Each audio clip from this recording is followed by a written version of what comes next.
Tudo jóia, pessoal? Meu nome é Bruno. Vamos para mais um vídeo do canal História em 5 Minutos. E o tema de hoje, imperialismo e Primeira Guerra Mundial. A habilidade do currículo paulista. Identificar e relacionar as dinâmicas do capitalismo e suas crises, os grandes conflitos mundiais, os conflitos vivenciados na Europa e as relações de poder entre as nações. Bora lá? Bom, para iniciar os trabalhos, eu já vou definir, vou conceituar, né, o que é imperialismo. Imperialismo, pessoal, ele é a expansão, né, ele se caracteriza pela expansão das potências europeias. Essa expansão, ela pode se dar por várias vias, né? Pode se dar pela via de anexação de territórios, negociação, compra de territórios, pode se dar também pela influência política, pela coação militar, pela questão cultural, enfim. O imperialismo tem vários métodos de atuação, tá bom? Então vamos lá, agora que a gente já definiu o conceito, vamos avançar. Já temos uma atividade aí de ativação, né? O que essa charge quer expressar? Então eu vou analisar a charge aqui com vocês. Deixa eu pegar aqui o meu pincel. Ó, peguei meu laser. Bom, aqui nós temos uma charge, né? Já parece ser uma charge mais antiga. E essa charge está retratando aqui o que parece ser um parlamento, né? Que no Brasil a gente chamaria de congresso. Parece ser um parlamento, tem várias pessoas bem vestidas, tal, né? Enfileiradas. E atrás dessas pessoas, olha que interessante aqui, né? Tem uma crítica aqui. E atrás dessas pessoas porcos, né, bem gordos aqui, né, esses porcos estão gordinhos, estão sendo representados aqui com roupas características dos industriais lá do final do século XIX, né? Esses industriais também eles usavam, era habitual eles usarem a cartola, e eles estão representando aqui os chamados imperialistas, os industriais, né? Os donos das grandes empresas, quer dizer que eles estão mandando, estão comandando aqui o Congresso. Essa charge, ela vem fazer uma crítica aqui, né? Uma crítica política, tá? Eu vou pedir para vocês que estão acompanhando aí pelo YouTube, colocarem nos comentários o que vocês entenderam da charge. Para quem está fazendo presencialmente sala de aula, pode colocar no caderno também. Vamos avançar? Bom, pessoal, o imperialismo também ele é conhecido como neocolonialismo, né? As justificativas neocoloniais. Então, o neocolonialismo, o imperialismo, ele precisa ter algumas justificativas para ele conseguir uma certa legitimidade, conseguir se impor a alguns países, a alguns continentes, né? Lembrando, essa videoaula eu vou focar bastante aqui no continente africano, vou falar um pouquinho também na Ásia e bem en passant na América, tá? Mas nas próximas videoaulas a gente vai aprofundar nos outros continentes. Bom, vamos lá, agora vamos falar um pouquinho do imperialismo, do neocolonialismo para o continente africano. Neo indica novo, colonialismos, novas colônias. Mas nós tivemos ali, né, na Idade Moderna, o colonialismo, lá no século XVI. Qual que é a diferença de um para outro? A gente vai fazer essa análise na sequência.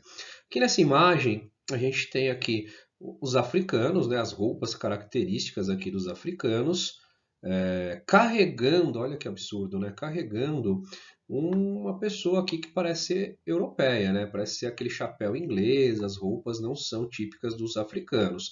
Também não é uma pessoa negra, né? Ele parece ser uma pessoa europeia. Pelas roupas aqui, ele parece ser uma pessoa europeia. Então, pessoal, o que caracteriza aí esse neocolonialismo? Nós temos algumas justificativas que tentam legitimar essa prática desenvolvida pelos europeus, né? Inicialmente pelos europeus. Quais são essas justificativas? Nós vamos analisar na sequência. Mas já para adiantar, uma delas, né, é o fardo do homem branco, a missão civilizatória, né? O homem branco tinha como missão, né, algo assim grandioso, algo assim até empático, né? Ajudar outra pessoa, levar o conhecimento, a ciência, civilizar o africano, é a chamada missão civilizatória. Porque na concepção desse homem europeu, né, desse homem branco, os africanos não eram civilizados, né? Muito estranho a gente falar isso, né? Soa até estranho. Porque para ele civilizado era quem tinha a religião católica, era quem seguia os padrões culturais europeus, né? A questão do capitalismo lá, que estava pujante naquela época, né? Estava crescente naquela época. Essas pessoas sim eram civilizadas. As outras pessoas não eram civilizadas, tá? Na concepção aí do europeu. O que os europeus queriam? Bom, pessoal, a gente tem que entender o contexto, né?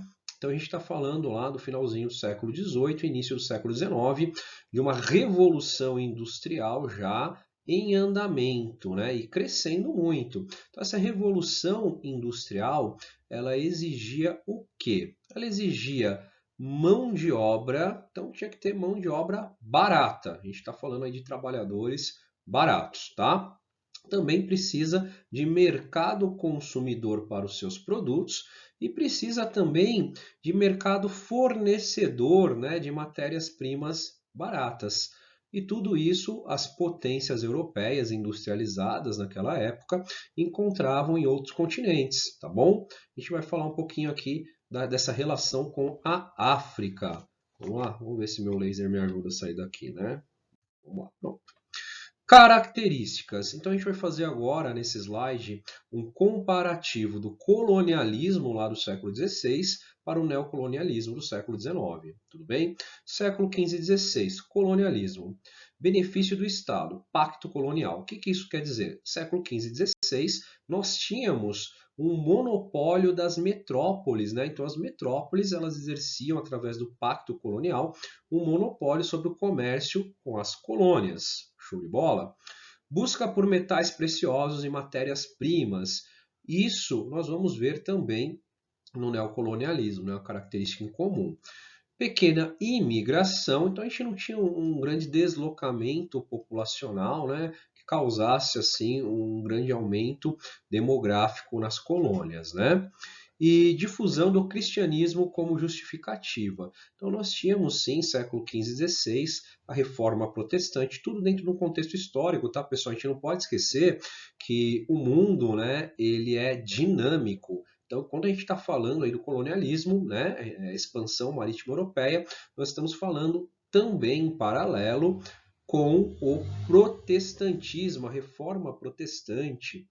E a reforma protestante traz uma consequência que é a contra-reforma da Igreja Católica e as missões jesuíticas, né, vindo para o que eles chamavam de Novo Mundo, tentar conquistar almas. Século XIX, né, o colonialismo. Benefício da alta burguesia. Então, a gente fala de alta burguesia no século XIX, nós estamos falando dos industriais, tá? A gente vai entender um pouquinho mais nos próximos slides como isso acontecia. Busca de matérias-primas, mercado consumidor e mão de obra barata. Então, eles estavam buscando o que, né, nessas regiões aí no continente africano? Matéria-prima, mercado consumidor para os produtos industrializados que eles estavam produzindo lá na Europa e mão de obra barata, isso é evidente. Incentivo à imigração, até porque eles queriam garantir, né, a propriedade daqueles territórios, então eles incentivavam a imigração para isso. E difusão da civilização como justificativa. Eu comentei um pouquinho da civilização no slide anterior, as missões civilizatórias, né? Como se o europeu tivesse uma missão, civilizar os outros povos, né? A gente sabe que isso é papinho para colonizar outra região.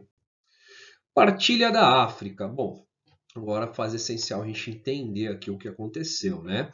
No final do século XIX, mais precisamente em 1884 e 85, houve a chamada Conferência de Berlim. Berlim, a gente sabe, né? Situada lá na Alemanha. O que acontece com essa Conferência de Berlim, né? Nessa conferência reuniu-se lá as principais potências europeias e ali foram traçadas barreiras geográficas até então artificiais, né? As potências europeias dividiram o continente europeu entre si de acordo com seus interesses. Vamos dar uma olhadinha aqui no slide como é que foi isso. 90% do território ocupado, proibição de empreendimentos industriais e evitar concorrência, introdução do capitalismo e do cristianismo, fim do modo de vida tradicional das populações africanas. Então, a gente está falando, pessoal, em um processo de aculturação. Quando eu falo aculturação, eu estou dizendo que eles estão desconsiderando a cultura local para tentar introduzir uma nova cultura da qual eles julgam ser a cultura correta, né? Que é a cultura do europeu, do homem branco. Lembrando, eu vou deixar no card uma sugestão para quem quiser assistir, tá?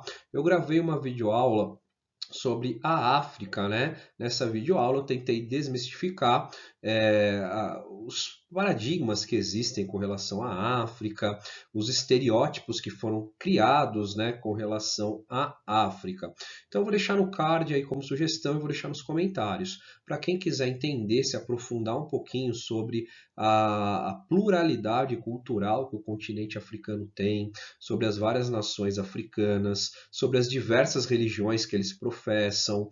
É só ir lá e assistir essa videoaula, é uma videoaula um pouco mais longa, né? Se eu não me engano, dá quase 1 hora, mas vale a pena, tá bom? Para a gente desconstruir aquela visão, né? Aquela visão homogênea que a gente tem da África, como se tudo fosse uma coisa só, atrelada a uma visão estereotipada, né? Eurocêntrica na visão do europeu. Não. A gente tem que entender que a África ela é composta por mais de 50 países, o continente africano, e cada país tem lá a sua singularidade. E a gente precisa entender essa diferença para compreender o modo de vida do continente.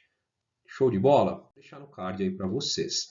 Bom, pessoal, nós temos aqui um mapa geopolítico da África, com as divisões artificiais que os europeus fizeram no final do século XIX, né, em 1884 e 1885, na Conferência de Berlim. Essa divisão ela é artificial por quê? Eu vou pegar aqui meu laser, tá? Estou passando meu laser, esse pontinho vermelho. Essa divisão ela não respeita as diferenças étnicas desses povos. Então, nós temos povos que culturalmente disputavam território. Era uma questão de tradição mesmo, né, das tribos. Eles viviam em conflito, né, não só por território, por algumas diferenças aí de etnias africanas. E o que acontece? Vem o homem europeu, pega a régua, traça uma barreira artificial, uma barreira geográfica artificial e coloca povos que viviam em conflito numa mesma região. O que isso vai acontecer? Vai gerar o que nessas regiões, né? Mais e mais e mais conflito. Então nós sabemos que essa divisão é evidente, ela só veio a dificultar o convívio ali dos povos tradicionais lá da África. Deixa eu avançar. Tipos de colonização, que a gente tem algumas diferenças aí na colonização, tá? Tanto da inglesa como da francesa. A inglesa, ela era chamada colônia da coroa. Coroa a gente fala, né, da rainha, né? Colônia da rainha, da chefe, chefe de estado lá na Inglaterra. Eles davam uma autonomia às suas colônias, tá? Até porque eles não queriam criar muitos desgastes, né? E dividiam em protetorado, reis locais escolhidos indiretamente ou comissários. Bom, pessoal, aqui eu preciso fazer um adendo bem rápido. Algumas estratégias que esses povos europeus usavam era cooptar lideranças locais, né? Essa estratégia ela era menos conflituosa, tudo bem? Mas também era uma estratégia que desrespeitava os territórios já consagrados, né, pela cultura local, desrespeitava também as barreiras geográficas, toda a tradição que ali estava instituída há séculos.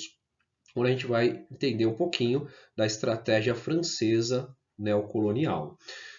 Governador-geral local com a supervisão de ministérios da colônia. Aqui eles já colocam, né, em vez de respeitar um chefe local, deixar ele com uma certa autonomia, fazer essa cooptação, não. Eles desconsideram esse poder local e colocam lá alguém, né, de sua confiança para administrar essa região, tá bom? Bom, vamos lá. Agora que nós já entendemos o processo de imperialismo ou neocolonialismo, nós vamos entender aqui de forma mais fácil, né? Espero que seja mais fácil, esse fenômeno histórico aí, a Primeira Guerra Mundial, de 1914 a 18, chamada Guerra Imperialista. Vamos lá? Bom, pessoal, eu trouxe bastante imagem, né? É evidente que a historiografia com relação a esse tema ela é vasta. A Primeira e Segunda Guerra Mundial, pessoal, tem bastante material e eu me aproveitei disso e trouxe bastante imagens aí para a gente construir essa videoaula para vocês, tá bom? Primeira Guerra Mundial, também conhecida como Grande Guerra. É evidente, né, pessoal? Por que que ela é conhecida como Grande Guerra? Porque até 1939, né, 39 é o início da Segunda Guerra Mundial, que ela tem proporções maiores do que a primeira. Tá? Então ela era conhecida como Grande Guerra, porque foi o maior conflito da humanidade, né? Até 1939, onde tem o start, o início a Segunda Guerra Mundial, que vai de 39 a 45. Então a Primeira Guerra foi o conflito mais devastador, de proporções aí letais enormes. Então a gente tem a Primeira Guerra sendo chamada até 39 de a Grande Guerra, tá bom? Bom, pessoal, a gente vai entender como esse conflito começou e para isso, né, aquela introdução sobre imperialismo, ela se faz útil, tá? A gente vai falar um pouquinho sobre essa questão imperialista. Não se esqueçam, tá? Dica do professor Bruno. Primeira Guerra Mundial, nós não podemos desatrelar ao imperialismo, tudo bem? Ela foi uma guerra imperialista, tá? Então vamos lá, agora vamos avançar. Dito isso, vamos avançar, né? O século XX começou na prática com a Primeira Guerra Mundial. Bom, pessoal, eu vou deixar algumas referências, né? Até algumas sugestões de filmes lá no final. Porém, tem um livro, né? Do grande historiador inglês, faleceu recentemente, o Eric Hobsbawm, e ele, no livro chamado A Era dos Extremos, ele conta pormenores, assim, com riqueza de detalhes, uma análise histórica maravilhosa. Ele conta esse evento, não só esse evento, como a Segunda Guerra Mundial e também a Guerra Fria, tá? Então é um livro que eu deixo como sugestão para vocês, tá bom? Essa foi a primeira guerra na história a envolver, ao mesmo tempo, países dos 5 continentes. Por isso chamado Guerra Mundial, né? Porque envolveu países dos 5 continentes. Teve como objetivos a dominação de territórios nos 4 cantos da Terra. Por isso, pessoal, quando a gente fala de imperialismo, outra dica aqui, né? Hoje eu tô terrível. Quando a gente fala de imperialismo, a gente está falando do quê? Dominação, tá? Uma nação dominando outra nação. Essa dominação ela pode se estabelecer por diversas formas. Eu já disse isso no começo da aula lá de imperialismo. Pode ser uma dominação cultural. Os Estados Unidos, né, faz muito isso com a indústria do cinema. Pode ser uma dominação econômica, pode ser uma dominação por coação militar, né? A diplomacia do canhão, assim que se chama. Pode ser uma dominação com uma justificativa chamada darwinismo social, a gente vai falar um pouquinho sobre isso, que é aquela teoria científica, né, de Charles Darwin, da evolução das espécies, sendo usada na sociologia, tentando justificar que o homem branco, que o europeu, seria mais evoluído, quando a gente sabe que isso não tem nada a ver, né? Então vamos lá, vamos voltar aqui. Dominação de território nos 4 cantos da Terra e foi também um conflito altamente equilibrado, porque os principais envolvidos eram possuidores dos melhores armamentos disponíveis na época, tais como o avião, né, e o tanque. Causas. O motivo fundamental da Primeira Guerra Mundial foi a disputa por mercados consumidores entre as nações imperialistas. Bom, pessoal, se você está acompanhando pelo YouTube, eu peço para você copiar esse trecho. Se você não tem como copiar esse trecho, tatua na pele. Tô brincando, não vá fazer uma tatuagem na pele. Mas lembre-se disso, isso é importante, tá bom? Você que está acompanhando essa videoaula, você não pode esquecer disso, tá? O aluninho que está lá acompanhando, escreva no caderno, anote, isso é importante, né? É importante a gente ter alguns registros no nosso caderno. Motivo principal, está até em negrito, ó, disputa por mercados consumidores entre as nações imperialistas. Então, o imperialismo, ele é o estopim da guerra, ele é o start da guerra aí, tá bom? A gente não pode esquecer dessa questão. Imperialismo, dominação, e começa a haver uma disputa por essas nações aí para dominar, né, o continente africano, a Ásia e depois a América também sofre com essa questão. A necessidade crescente por mercados consumidores, fornecedores de matérias-primas e áreas para investimentos levou as grandes potências a dominarem inúmeros povos e territórios em diversas partes do mundo. Bom, pessoal, isso tudo nós vimos na aula de imperialismo, né? Nós vimos os slides passados aí. Assim, em algumas décadas, através da prática do imperialismo, essas grandes potências acumularam riquezas e aumentaram muito a sua capacidade de produzir mercadoria. Evidente, né, pessoal? Tendo mão de obra barata, tendo fornecimento de matéria-prima barata e dominando essas regiões, fica muito mais fácil você fomentar o seu mercado aí capitalista. Agora sim, nós vamos falar da política de alianças, também chamada como paz armada. Por que paz armada? É contraditório, né? Porque essas potências europeias já estavam visualizando um possível conflito eminente. Então eles passaram já a fazer os seus blocos de aliança, tudo bem? Então vamos entender aqui como é que fomentou tudo isso, como é que aconteceu tudo isso. Sem que qualquer momento a França poderia partir para a revanche contra o seu país, Bismarck, que era o chefe de Estado lá da Alemanha, decidiu isolá-la política e diplomaticamente. Num primeiro momento, a Alemanha aliou-se ao Império Austro-Húngaro, com o qual tinha estreitos laços culturais. Posteriormente, cortejou e conseguiu aliar-se à Itália, nação que, por pretender a Tunísia, não se conformou quando esse país africano foi anexado pela França. Então aqui eu fiz uma fórmula para vocês, rapaziada, ó, uma fórmula bem legal aqui para vocês não esquecerem quais países compunham a Tríplice Aliança lá na Primeira Guerra, tá? O A, ó, tá aqui, Império Austro-Húngaro. O outro A, Alemanha. E por fim o I é a Itália. Professor, eu não lembro quem é que compunha a Tríplice Aliança. I. Então vamos lá. Império Austro-Húngaro, né? Áustria-Hungria, Alemanha e Itália. Áustria-Hungria, Alemanha e Itália. Aí, fechou? Regrinha aí para vocês não esquecerem, tá? Comigo é assim, já mato no peito e mando para vocês. Próximo. Tríplice entende. Fiz uma regrinha para tríplice entende, a gente vai entender já já como é que é essa regrinha, segura a emoção que a gente já vai lá. Formação das alianças e ainda a paz armada. A França, por sua vez, reagiu ao isolamento em que se encontrava, fazendo um acordo militar secreto com a Rússia, país que temia o avanço alemão para o leste. Depois, foi a vez da Inglaterra, assustada com o crescente poderio alemão, assinar um acordo com a França e outro com a Rússia. Vamos entender quais são esses países que formavam a Tríplice Entende? Então vamos lá. Inicialmente pela Inglaterra, França e Rússia. França, Rússia e Inglaterra. Free. Entende? Free. França, Rússia e Inglaterra. Entende? Free. França, Rússia e Inglaterra. Não esqueça. Show de bola? Vamos lá. Vamos continuar. Bom, galera, aqui eu trouxe um mapa aqui, né? Ainda bem que eu já estou com o meu laser para vocês entenderem como esses blocos se dividiam, né, pelo território europeu. Então nós temos aqui de verde mais escuro, né? A Tríplice Entende, tá bom? A Rússia é um país gigantesco, lá no leste europeu, né? Ele ocupa bastante espaço. Aí nós temos mais para cá a França, aqui nós temos a Inglaterra. Já aqui, né, nós temos aqui essa cor, não sei se é um mostarda aqui, um marrom, não sei muito bem que cor que é essa. Nós temos aqui, né, a Tríplice Aliança.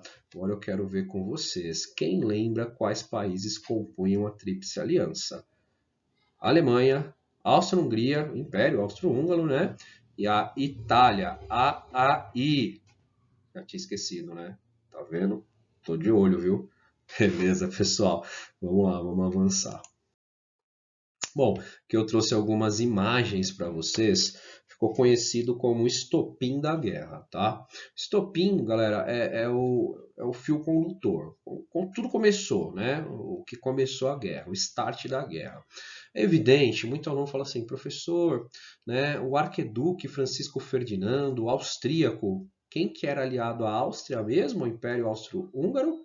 Era o Aliança ou a Entende? Qual das duas? Era a Aliança, era a Alemanha principalmente, tá?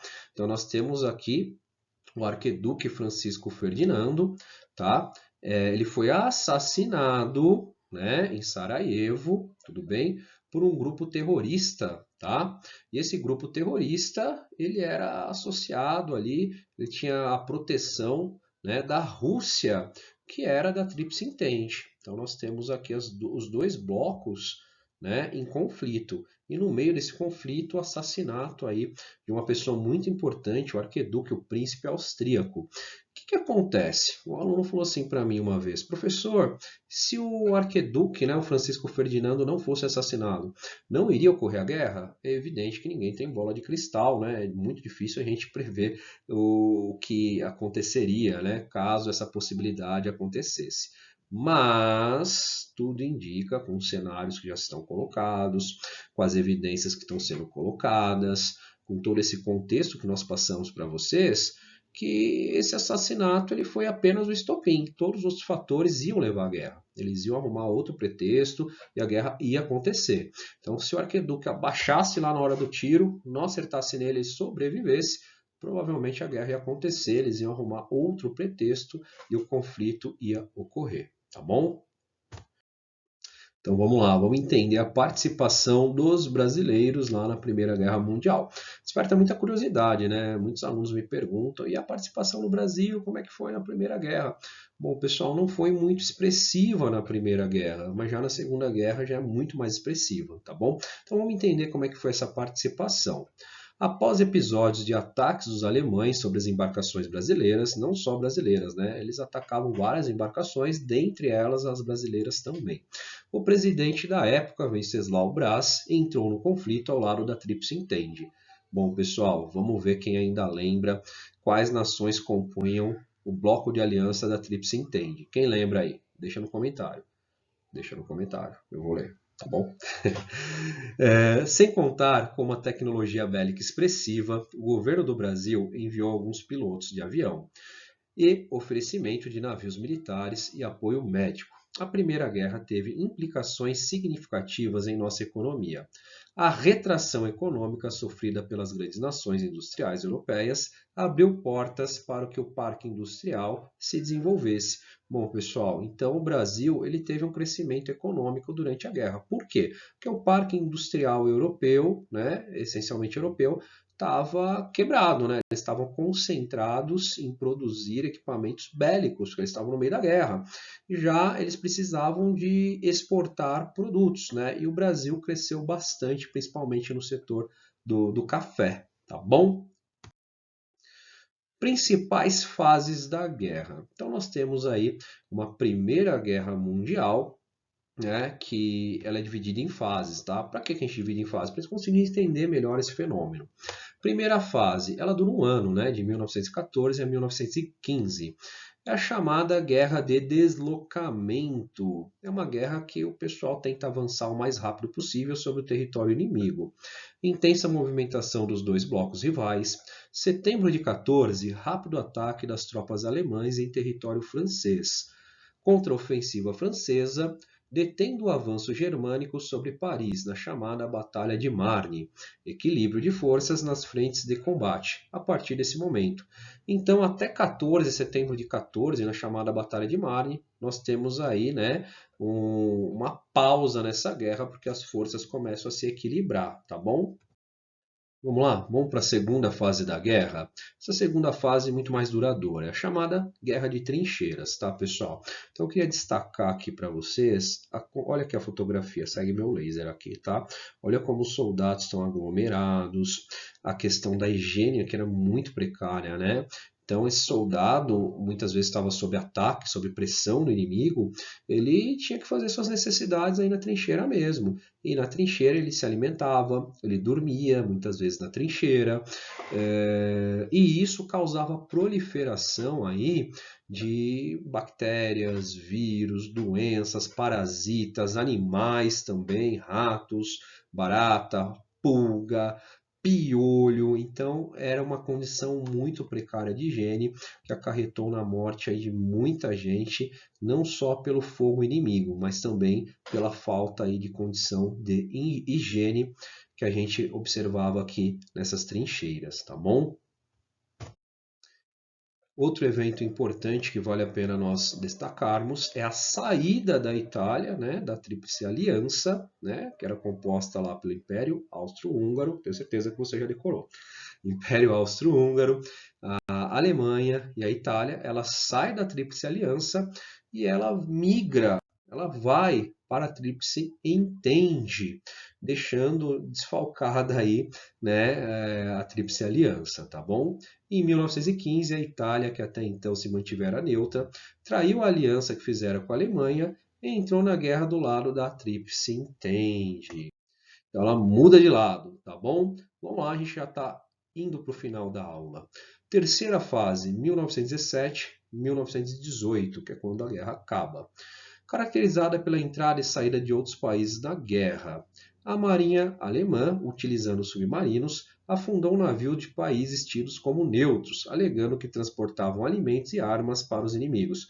Bom, pessoal, era comum essa estratégia aí, tá? Essa estratégia foi muito utilizada também durante a Segunda Guerra Mundial.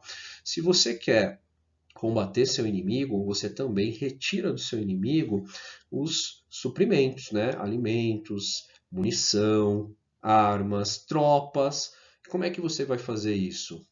Afundando, né, destruindo a organização logística do seu inimigo. Então a Alemanha ela fazia isso muito bem, né? Porém o tiro saiu pela culatra. Ela começou a afundar vários navios, até que afundou aí um navio norte-americano, um navio dos Estados Unidos. E isso os Estados Unidos entra na guerra, né? Um país já começava a se destacar como potência, tá?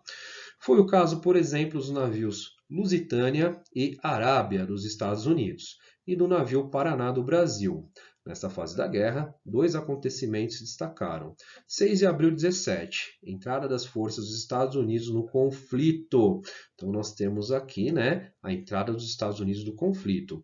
E em 17 também, vou passar meu laser, isso é importante. Bom, pessoal, se você está acompanhando aí pelo caderno, anota. Esses dois eventos são interessantes para a gente entender o desfecho da Primeira Guerra Mundial. Então nós temos aqui, ó, 1917, os Estados Unidos eles entram na guerra. Porém, em 17, a Tríplice Entende, ela perde um país que é gigantesco, né? Um país com um território muito grande, que era a Rússia. A Rússia ela está promovendo a sua revolução russa. Bom, vou deixar a dica aí. Essa aula tem no canal também. Vou deixar o card para vocês, tá? Então, a Rússia ela está fomentando lá a sua revolução. O país ele está focado nos conflitos internos e retira-se o exército russo desse conflito. Fechou?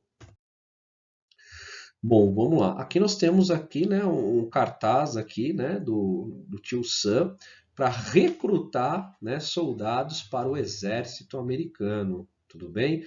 Esse cartaz ele é famoso, essa imagem é famosa até hoje, tá? Se você já viu em algum lugar, coloca aí nos comentários, né? Vamos participar, vamos interagir. Aqui, pessoal, trouxe para vocês um relato de época de um soldado francês, tá? A humanidade é louca. Deve ser louca para fazer o que está fazendo. Que massacre. Que cenas de horror e carnificina. Não consigo encontrar palavras para traduzir minhas impressões. O inferno não pode ser tão terrível. Os homens estão loucos. Soldado francês, pouco antes de morrer. Bom, muito forte, né? Impactante aí, né? O que o soldado, a mensagem que o soldado deixou antes de morrer. Isso é para vocês verem, né? Que a guerra nunca é uma opção. Todos saem perdendo na guerra. Consequências da Primeira Guerra. Já estamos terminando aqui a nossa aula, tá, pessoal? Então vamos lá. Termina a guerra. Os governos da França e da Inglaterra foram implacáveis, impondo vários acordos de paz aos vencidos. O mais humilhante deles foi o Tratado de Versalhes, imposto à Alemanha em 28 de junho de 19. Então, pessoal, com a entrada dos Estados Unidos, uma nação gigantesca, né, já se destacando como potência econômica e política mundial, e com a saída da Itália, a Tríplice Aliança ela sucumbe, ela não dá conta, ela é derrotada. Como nação derrotada, as nações vencidas começam a tratar, né, a tramar, a pactuar alguns acordos. E um desses acordos é o chamado Tratado de Versalhes, tá? Esse Tratado de Versalhes, ele é tido como o estopim, né? O start da Segunda Guerra Mundial. Então, para a gente entender a Segunda Guerra Mundial, a gente tem que entender esse Tratado de Versalhes. Se você está cochilando, acorde e anota aí o Tratado de Versalhes, tá bom? Ele é importante, tá? Então vamos lá, o que esse tratado impunha? Por que ele era humilhante para os alemães? Que ele pediu para restituir a Alsácia-Lorena à França. Começo da videoaula eu falei sobre essa questão da Alsácia-Lorena, né? Território que era francês, mas a França perde na Guerra Franco-Germânica, né? Franco-Prussiana, para a Alemanha. Então já tratou de restituir esse território. Então a Alemanha perdeu um território. Ceder as minas de carvão do Sarre à França por um prazo de 15 anos. Só 15 anos passa rapidinho, né, pessoal? Super tranquilo. Brincadeira, tá? Ceder suas colônias, submarinos e navios mercantes à França. Olha só, a Alemanha ia ficar aí sem colônia, sem submarino, sem navio, né? Um tratado muito interessante para os vencedores, né? Entre aspas, aqui, deixa eu fazer as aspas, né? Uma guerra todo mundo sai perdendo. Pagar aos vencedores, a título de indenização, a quantia de 33 bilhões de dólares. Bom, esse ponto a gente tem que raciocinar juntos aqui. A Alemanha e o Império Austro-Húngaro acabaram de perder a guerra, né? Quer dizer, se eles perderam a guerra, eles estão com a economia em frangalhos, né? Estão fragilizados economicamente. Como é que eles vão pagar 33 bilhões de dólares? Meio estranho, né? É um acordo, um tratado meio estranho. Mas vamos lá. Reduzir o seu poder bélico. Bélico é militar, tá? Para quem não sabe, fica tranquilo que eu já faço aqui a tradução simultânea para vocês. Ficando proibido de possuir força aérea, armas e de ter um exército superior a 100 mil homens. Então eles estavam preocupados também com a reorganização aí da Alemanha. Bom, pessoal, essas são as consequências da Primeira Guerra, né? Eu vou dar uma antecipada aqui nas imagens para vocês e vamos ao que interessa. Liga das Nações. Então, nós temos outra consequência aqui da Primeira Guerra, a composição à Liga das Nações, né? Atendendo ao pedido do presidente Woodrow Wilson. Esse presidente norte-americano, ele tenta instituir uma organização mundial que cuidasse dos conflitos mundiais, né, de forma mais diplomática, tá? Essa Liga das Nações ela não dá muito certo, tudo bem, porém ela é um embrião da ONU, Organização das Nações Unidas, tá? A gente vai deixar isso para outra aula, como a ONU funciona, as instituições, né, que trabalham junto à ONU, como isso tudo é organizado, tá bom? Bom, queria agradecer aí a presença de vocês nessa videoaula. Eu sei, o vídeo ficou longo, não tem o que fazer, o tema ele é comprido e eu decidi fazer esse tema de uma vez só, tá bom? Forte abraço aí a todos, professor Bruno. Tchau, pessoal.